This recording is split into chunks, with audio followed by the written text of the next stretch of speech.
Alright guys, welcome back to the channel. So today I'm going to show you how to grill a fantastic pork chop that's going to be really easy. Do it like that. And it's going to be something that the most novice of grillers can pull off, and you'll want to add that to your backyard barbecue arsenal. Alright, so let's go.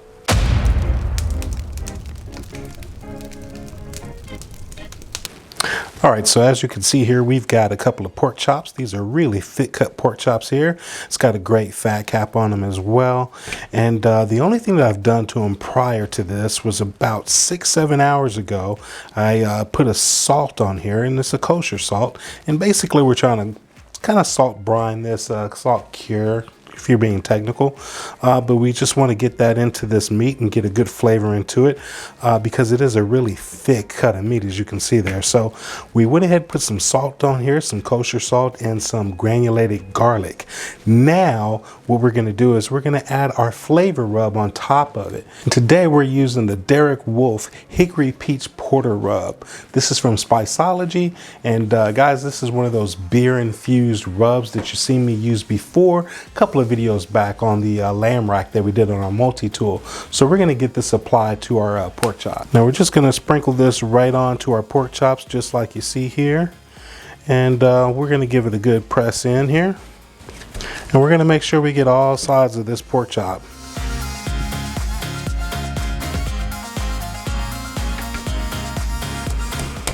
All right, so we've got these pork chops all rubbed up. Again, we did a salt brine on this some hours ago, along with some granulated garlic, and now we've got our hickory peach porter rub put on here. Now it's going to be time for us to get to the grill. Now today we're going back to the Weber kettle. That's right, we're going to get out here to Barbecue Boulevard. We're going to fire up the Weber kettle. So I'll see you at the grill. Let's go. All right, guys, we are out at our Weber kettle today. We are going to be using some B&B lump charcoal, and we're going to start off with getting this set up here. All right, guys, so as you can see, we've got our slow and sear put in here, and we've got some aluminum foil lining the opposite side here. This is going to be to catch the fat that's going to be coming off of these pork chops. Now I took some aluminum foil and just scrubbed down my grates, which is why you see this stuff here in the bottom of the aluminum foil, which we don't really care about. But let's get some lump charcoal put in here.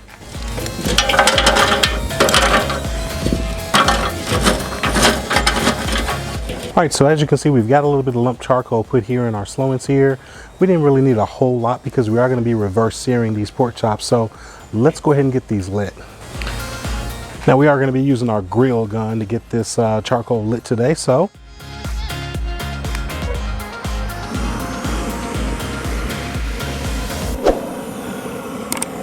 all right, guys, so now that we got this charcoal lit, we got a few pieces of just post oak wood. These are just some wood chunks that I'm just going to toss in, and this is going to give us a little bit of smoke flavor for our pork chops today. Now we didn't let all of this charcoal light over because, again, I try to control as much as I can how much temperature is in here. My bottom vents will stay wide open through this entire cook, and one of the ways you help yourself with trying to smoke meats in here like this is don't allow too much of your charcoal to get lit at one time. So that's why we're doing it that way. Now, again, we've got our lump charcoal in here. We just added some post oak wood chunks. So let's get our pork chops on. All right, we're gonna go ahead and lay our pork chops right in here just like this. Again, we're over this aluminum foil so that it catches all of the fat that drips off of these pork chops. And now we're gonna get our lid put on. Now our fire again was on this side here, so we're making sure our vent is on the opposite side of our fire so we can do the indirect draw. And we're going to open this about halfway, guys, and we're going to let it smoke away. All right, guys, so as you can see, our Weber kettle is rolling along fine right now. We've got the pork chops on, and we're smoking it in some post oak wood chunks. Now, what we're doing here, again, is I want to make sure I explain this because I get a lot of questions about the Weber kettle cooks that I do. My bottom vent, again, is wide open. I will not adjust it through this entire cook, guys. We are going to leave it wide open. Any temperature adjustments that we're going to do from the top here at the lid. How am I able to do that is I don't let too much charcoal get ignited at one time, as I was explaining a little while ago. If you had that entire slow and sear full of charcoal and had it all lit up, chances are it's going to be a lot harder to control those temperatures. So I only have a small pile of that charcoal lit, but I've got more in there that it can kind of snake through to. So that is very key in controlling your temperatures inside your Weber kettle. Now, what we're doing right now is we're reverse searing. If you follow me for a while, you know about reverse searing, but if you're new to the channel, reverse searing just means that we're going to add some smoke to the front side of this cook, and we're going to get our pork chops to a certain temperature. Now, pork chops are done at 145 degrees, so we're going to raise these pork chops up to about 130 degrees or so before we pull them. At that point, we're going to raise the temperature of this Weber kettle, add some more charcoal to do that, and we're going to grill them off until we get to that 145 degree internal temperature. So front side of this cook right now, we're just going to get some smoke flavor into these pork chops. So when I'm ready to move on, I'll bring you guys back. All right, so we've been rolling here for about an hour, and we're going to go ahead and check our pork chops now. Now I'm going to be using my thermopen here to check my temperatures, but guys, you can use whatever thermometer you have. If you don't happen to have one, make sure you check the links down below and get yourself a ThermoPro. All right, so we're at 133 degrees here, 134 there, and about 130 right there. We were targeting 130, so we're going to go ahead and pull these pork chops off.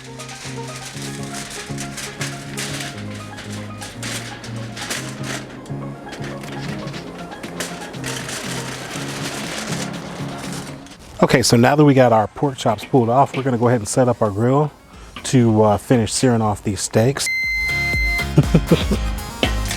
Okay, now that we got our pork chops off, we're going to go ahead and get this grill set up so that we can sear off these pork chops. And all I'm going to do is just pull this aluminum foil out of here. And now we're going to just take our coals that we have in our slow and sear, and we're just going to dump them right onto our charcoal grate here. And we'll remove the slow and sear. And now we're going to add some more charcoal.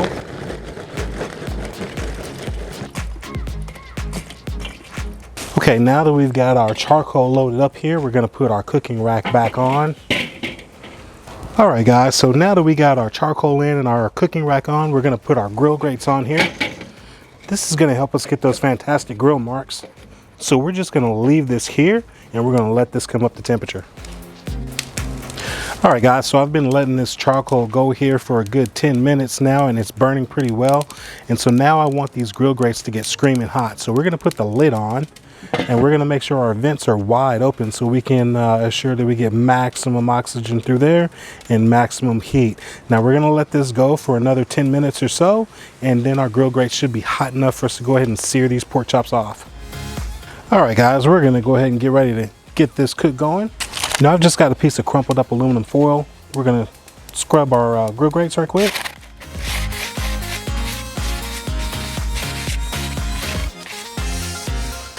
All right, so to get this pork chop on here, guys, I've got some duck fat here that I'm going to be using, and I'm just going to spray some right on this pork chop and across my grill grates, and we're just going to place it right in the center just like this.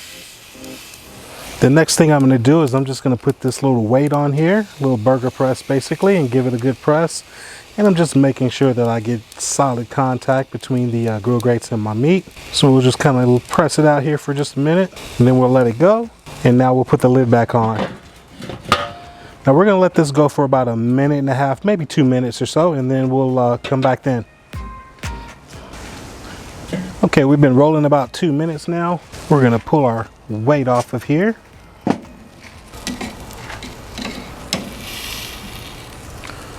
We'll turn it this way.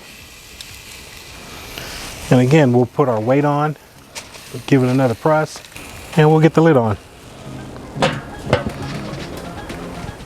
All right, so we just finished another 2 minutes. So we're gonna pop our lid off here, and let's pull our weight off of our pork chop. And now we can flip it over. And there we go, guys. That's gonna be our presentation side for this pork chop. So we've got some good score marks on there right now, and it's looking pretty tasty. So we're gonna set this off to the side.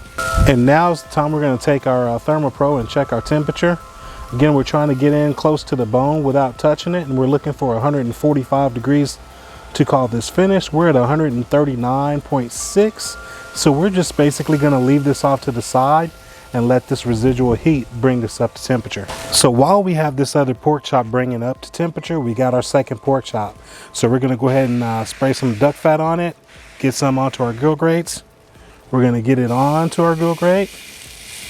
We're gonna take our steak weight, give it a good press, and now we'll get the lid put back on.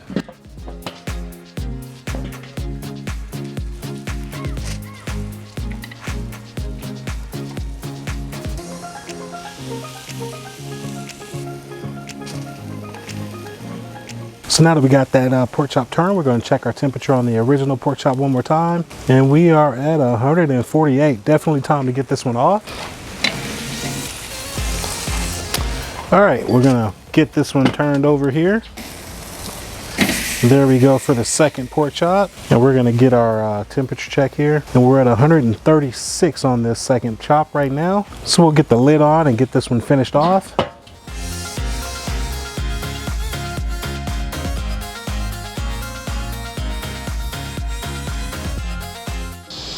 Okay, so let's do a recap of what we did with today's cook. Now today, we're showing you how to make great pork chops on our Weber kettle. Now, hours before we got ready to do this cook, we prepped everything by getting these pork chops seasoned liberally with kosher salt. I added kosher salt and granulated garlic onto these pork chops, and then we got them on a wire rack and put them in our refrigerator until we're ready to get this cook going. We seasoned them up with some Derek Wolf Hickory Peach Porter Rub. Now this is a fantastic tasting rub straight out of the bottle. It's got the tones of the hickory and this peach porter. It's just a really phenomenal flavor out of the bottle. Now we got these pork chops seasoned up with this rub liberally as well, and we let them rest. At that point, we came out to Barbecue Boulevard and we got our Weber kettle fired up. We set up our slow and sear with some B&B oak lump charcoal, and we lit it up with our grill gun. Now, after we got our lump charcoal lit, we added a few pieces of post oak wood chunks just to give us that Texas flavor. We got these pork chops on and we smoked them up until we got in the neighborhood of 130 degrees. Once we got to 130 degrees, we pulled these pork chops off, at which point we then put more charcoal into our grill. We got our grill grates put back on here, and we got this temperature kicked up in this pit. Now, once we got our grill grates up to temperature, it was time for us to get our pork chops on. Now, we grabbed us a little duck fat, we sprayed that onto our pork chop as well as onto our grill grates just so we can make sure we don't have any sticking. And we got our pork chop on, we let it go for a couple of minutes before we did a quarter turn. We used a steak press to make sure we had solid contact with our grill grates so we get those good solid hash marks. After about 4 minutes, we got our pork chop flipped completely over and did a temperature check. It wasn't quite where we needed it to be at 145 degrees, so we set it off to the side so that we could get some residual heat to bring that temperature up to completion. While we did that, we went ahead and got our second pork chop on and started cooking it. So after we reached our 145 degrees temperature that we're looking for, we got these pork chops off and they're resting and ready for us to slice into them. So basically, guys, you are caught up with everything we did with today's cook. So now we're gonna head into the studio and go check out these pork chops. So let's go. All right, so we are back in the Dawgfatha studio right now. We got our pork chops resting. So what I thought I would do right quick, guys, is show you something that's really simple and easy, and I call kind of chefing it up a little bit. We're gonna chef up this dish. We just made our pork chops. Like I said, they're resting, and now we're gonna jazz it up, chef it up a little bit. So what we're gonna do is we're gonna make us a tomato and basil relish, guys. That's right. So I've got my Dow Strong cutting board here on my Dow Strong Frostfire Dark Edition. And guys, if you don't have either one of these and you're interested in checking it out, check out the links down in the description box and you can go get yours. But it's very simple. All we're gonna do is we've got some cherry tomatoes here, and we're just gonna slice them longwise and pop them in a bowl, guys. So that's all we're gonna do. Okay, Okay, so now that we got our tomato sliced up, we've got some basil here, guys, and all we're gonna do is we're gonna take this basil, we're gonna stack it on top of each other, and we're just gonna roll it up, and then we're just gonna slice through it. Now this is what they're gonna call a chiffonade. Basically, it produces long strips of basil for us, and so that's what we've got here. And we're gonna add this to our bowl of tomatoes. And so this is what we've got now in our bowl here. We've just got our tomatoes and our basil. Now to this, what we're gonna do is we're gonna add a generous pinch of salt and pepper. And we're gonna add a couple tablespoons of olive oil into it. And then to that, we're gonna put a little bit of zest from a lemon in here. So we're gonna get just a little bit, not too much, but just a little bit. And we're gonna mix this up, guys. Just that simple. This is already done. It's to completion, guys. Again, this is just a tomato and basil relish that we're gonna add. So we're gonna set this to the side. Okay, now the next thing that we're gonna add to this to, again, chef up this dish, we've got arugula here. We're gonna make us a nice little arugula salad here. And again, we're gonna put a little bit of lemon zest in here. And we're gonna add a little lemon juice to it. Now we don't have a whole lot of arugula here, so we don't need a whole lot of lemon juice, but we're gonna get a little bit in there. To this, again, we're gonna add some pepper and a little salt. And we're gonna add a little bit of olive oil. So we're gonna add about 1.5 tablespoons of olive oil to this. And we're gonna set this to the side, and man, it's ready to go. So we're gonna get this all plated up and let's get ready to eat. All right, so here we go, guys. We're gonna plate this up. It's time for us to get into this dish. So we're gonna start off with our arugula salad. We're gonna lay that down here, and that's basically gonna be our bed that our pork chop is gonna rest on. So we're gonna lay that down nice and gently like so. And now we're gonna get our pork chop onto this dish, just like this. And then we're gonna come with our tomato and basil relish, guys. And we're gonna put some right on here just like this. Now, completely optional is adding a little bit of a balsamic reduction or a glaze. So we're gonna take some of this balsamic glaze that we've got here, and we're gonna put some right over the top of this. Just like that, guys. So there you have it. We've got our grilled pork chop with our arugula salad and a tomato and basil relish. You know what? It's stop talking. It's time to cut into this, right? So let's get into this.